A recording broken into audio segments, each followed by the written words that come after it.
Bismillahirrahmanirrahim. Assalamualaikum warahmatullahi wabarakatuh. Waalaikumsalam warahmatullahi wabarakatuh. Alhamdulillahilladzi anzala al-Qur'an hudan lin-nasi wa bayyinatin minal huda wal furqan. Assalatu wassalamu 'alal khairil insan wa 'ala alihi wa sahbihi ila yaumil bayan. Amma. Yang pertama-tama dan yang paling utama, marilah kita panjatkan puja serta puji syukur kehadirat Allah Subhanahu wa taala yang telah memberikan kita semua nikmatnya, mulai dari nikmat kesehatan, nikmat kekuatan, terlebih-lebih lagi nikmat iman wal Islam. Yang kedua dan tak kalah utama, marilah kita kirimkan SMS salawat menyertai salam kepada pucuk junjungan umat Nabiullah Muhammad sallallahu alaihi wasallam. Ialah Nabi yang membawa kita dari gelapnya zaman jahiliyah menuju terangnya zaman Islamiyah seperti sekarang ini.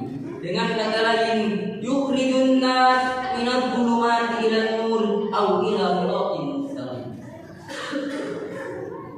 Indonesia adalah negara yang tumbuh subur di dataran khatulistiwa.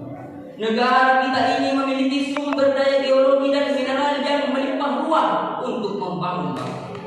Sehingga Profesor Dr. Andre Gurutta, Kiai Haji Muhammad Quraisyah SDMA mengibaratkan bahwa tanah Indonesia laksana seperti tanah surga yang dihamparkan dan dibersadan tentara.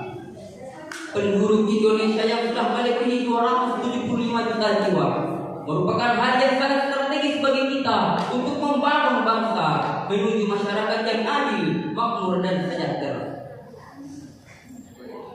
Namun sayangnya para hadirin, secara kasat mata kita melihat Indonesia masih mundur.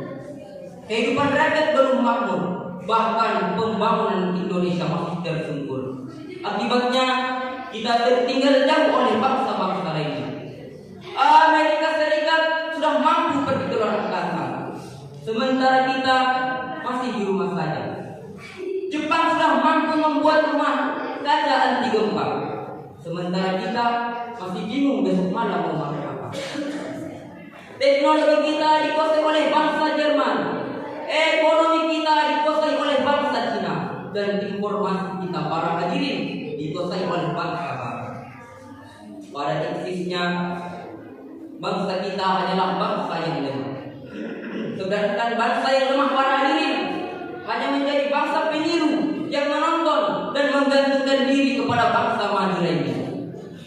Demikian ungkapan Ibnu Khaldun dalam bukunya yang berjudul Al-Quran. Hadirin, latar belakang inilah yang menggugah hati saya untuk membahas tentang hal ini, dan saya akan berikan solusi dan petua yang akurat di Al-Quran yang saya kemas secara rapi, yang saya bahas secara dalam dengan judul ceramah saya, memperkuat spiritualitas menuju Indonesia kami. Dengan landasan Al-Quran yang termaktub dalam Quran surah Al-Qasas ayat 77 yang berjudul Bismillahirrahmanirrahim. Wabtaghi fima ataka Allahu ad-daral akhirata wa la tansa nasibaka minad dunya wa ahsin kama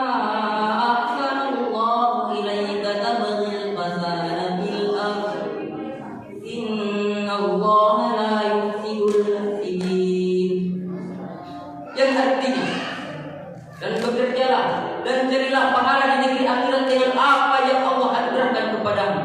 Tetapi janganlah engkau melupakan bagian di dunia dan berbuat baiklah sebagaimana Allah berbuat baik kepadamu, dan janganlah kamu berbuat kerusakan di mukamu. Quran surah Al-Qasas ayat 77. Hadirin wal hadirat yang dirahmati Allah Subhanahu wa taala. Dalam kitab tafsir Al-Qur'an Al-Azim, karya Imam Jalil Al-Hafidz Imamuddin bin Abi Al-Fida Ismail bin Umar bin Katsir, jilid ketiga halaman 506, menjelaskan bahwa Allah Subhanahu wa taala memberikan kita kebebasan dalam bekerja dan semua nikmat yang Allah berikan haruslah kita manfaatkan, kita syukuri agar mendapatkan ridha Allah SWT. Ayat ini menjelaskan kepada kita semua agar dapat bersaing dengan sumber daya manusia yang handal. Karena dengan sumber daya manusia yang berkualitas tinggilah kita dapat mempercepat pembangunan bangsa menuju masyarakat yang adil, makmur dan sejahtera. Jumlah penduduk yang besar tetapi tidak diikuti oleh kualitas yang memadai hanya akan menjadi beban pembangunan.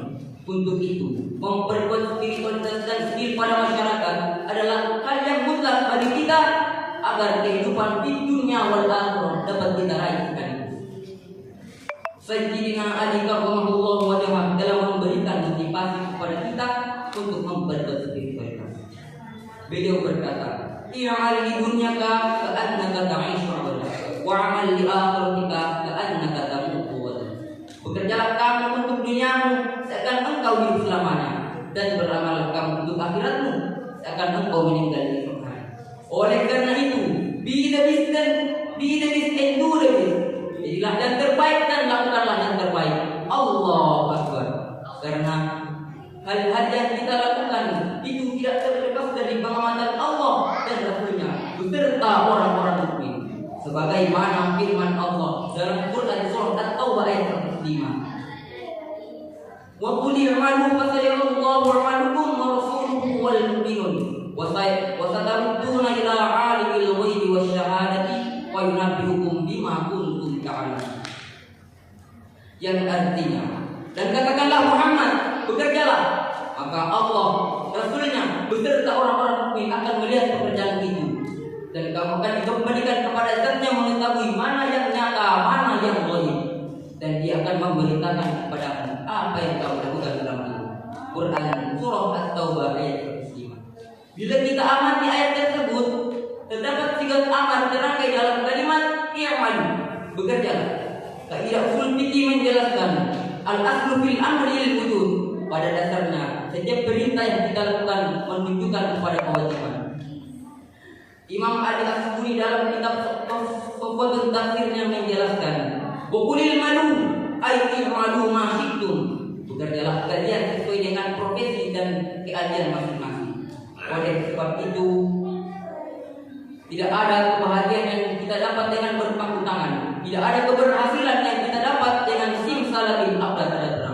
Semua kemalasan hanya akan mendatangkan untayan air mata dan derita. Seperti kata pepatah Arab, al-kasalu la yakamul asal. Insan yang pemalas tidak akan merasakan manisnya malu, melainkan akan tenggelam dalam pahitnya empedu. Mungkin ini saja ceramah singkat yang dapat saya sampaikan. Kurang dan lebihnya mohon dimaafkan. Allahumma fi ila aqwamit thoriq.